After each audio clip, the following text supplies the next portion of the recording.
সমস্ত চিকিৎসাকে সে জয় করে আজকে মুগ্ধ হাসে, কথা বলে, খেলে এবং সবার কথা শুনতে পারে। আজকে ফাইনালি আমরা একজন ভদ্রলোককে, ওনার নামে রায় হয়েছে, উনি বাচ্চাটা আজকে নিয়ে যাবেন হয়তো ইনশাল্লাহ।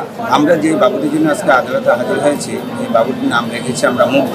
2024 সালের 29শে ডিসেম্বর ভোরবেলা একজন পথচারী আমাদের সাইনবোর্ডের যে গিরিধারা আছে, গিরিধারা একটা ডাস্টবিনে একটা পলিথিনের মধ্যে কি যেন নড়তে দেখে। তখন তো নিয়ে পলিথিনটা পুরে দেখেন যে একটা বাচ্চা আছে, উনি দৌড়ে বাচ্চাটা নিয়ে প্রথমে হলো যাত্রাবাড়ি একটা হসপিটালে আসে, ওইখানে ওরা আমরা লাইফ সাপোর্টে রাখি বাচ্চাটা। তারপরে ওর মেশিনপত্র এবং ওর আনুষঙ্গিক সাপোর্টের জন্য তারপরে আমরা বাংলাদেশ নবজাতক হাসপাতালে বাচ্চাকে ট্রান্সফার করি, যেখানে ডাক্তার মজিবুর নিবন ফাউন্ডেশনের অফিস অবস্থিত। এই হাসপাতালে ওর সমস্ত ব্যবস্থা হয়। গত 9 মাস যাব সে ওই হাসপাতালে আসে। প্রথম 90 দিন সে টোটাল লাইফ সাপোর্টে ছিল।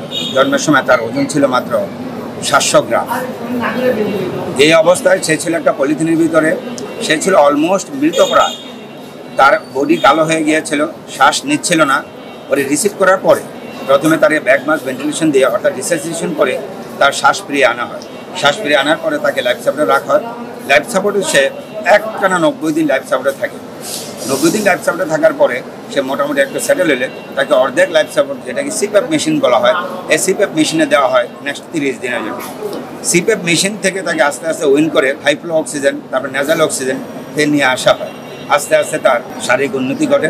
বসুন্ধরা ডায়াপেন্ট এখন আরো উন্নত। এই hot air through top sheet দ্রুত শোষণ করে সোনামণিকে দেয় কোমল অনুভূতি। প্রথম দিকে তার যেহেতু ওজন কম ছিল, শারীরিক অনেক সমস্যা ছিল, তার সিভিয়ার রেসপিরেটরি ডিসঅর্ডার, যেটাকে আরডিএস বলে, সিভিয়ার আরডিএস নেওয়া ভর্তি হয়। তারপর যেহেতু প্রিমেচার বেবি, 30 দিনের সময় তার আবার আরোপি করানো হয় চোখের পরীক্ষা, যেটাকে বলা হয় চোখের ভবিষ্যতে অন্ধত্ব হয়ে যাওয়া, যেটা রেটিনোপ্যাথি প্রিমেচার। তার রেটিনোপ্যাথি প্রিমেচারি ডেভেলপ করে। এটার জন্য তাকে প্রথমে ইসলামের চক্ষু হাসপাতালে অ্যাম্বুলেন্স সহ লাইফ সাপোর্ট সহ তাকে নেওয়া হয়। ওখানে চোখের ইঞ্জেকশন দেওয়া হয়। ইঞ্জেকশনও তার চোখ কাভার হয় না, অন্ধ হয়ে যাওয়ার কথা হয়। তারপর তাকে লেজার থেরাপি দেওয়া হয়। লেজার থেরাপি দেওয়ার পরে সে দুনিয়াদারি দেখতে পারে, সে দেখা শুরু করে। এর মধ্যে তার আবার হাইপোথাইরয়েড, কনজেনিটাল হাইপোথাইরয়েড ডেভেলপ করে। কনজেনিটাল হাইপোথাইরয়েড ডেভেলপ করে তার এটারও চিকিৎসা দেওয়া হয়। তার সেপসিস ডিআইসিতে একসময় তার মুমূর্ষু অবস্থা হয়। তারপর গ্লোবাল নিউবর্ন সোসাইটির ব্যানারে পৃথিবীর 12 জন নবজাতককে নিয়ে একটা বোর্ড বসানো, অনলাইন বোর্ড। ওই বোর্ডের সাপোর্ট অনুসারে তাকে চিকিৎসা সাপোর্ট দেওয়া হয়। চিকিৎসা সাপোর্ট দেওয়ার পরে সে আস্তে আস্তে সুস্থ হয়ে ওঠে। মাঝখানে সে আবার ডেভেলপ করে ব্রঙ্কোপালমোনারি ডিসপ্লাসিয়া, যেটা ফুসফুসের একটা কঠিন রোগ। তার অক্সিজেন কোনোভাবে খোলা যাচ্ছিল না, 5 মাস হয়ে যাচ্ছিল। তারপরে তাই ব্রঙ্কোপালমোনারি ডিসপ্লাসিয়ার জন্য চিকিৎসা দেওয়া হয়। সমস্ত চিকিৎসাকে সে জয় করে আজকে মুগ্ধ হাসে, কথা বলে, খেলে এবং সবার কথা শুনতে পারে। এবং তাকে আজকে আমরা কোর্টে এসেছি, ওকে নিয়ে আরও 2বার আমরা কোর্টে এসেছি, তার 2বার হিয়ারিং হয়েছিল।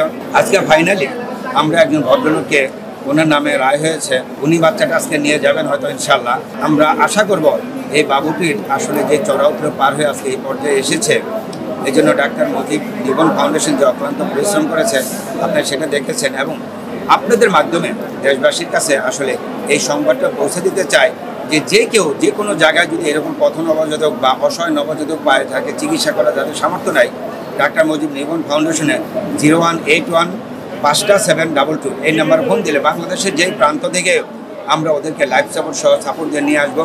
সম্পূর্ণ বিনা খরচে তাকে চিকিৎসা দিব এবং সম্পূর্ণ বিনা খরচে তাকে আইনি সহায়তা দিয়ে একটা সুন্দর পরিবারে যেন সে বড় হতে পারে, সেই ব্যবস্থা আমরা করে দিব।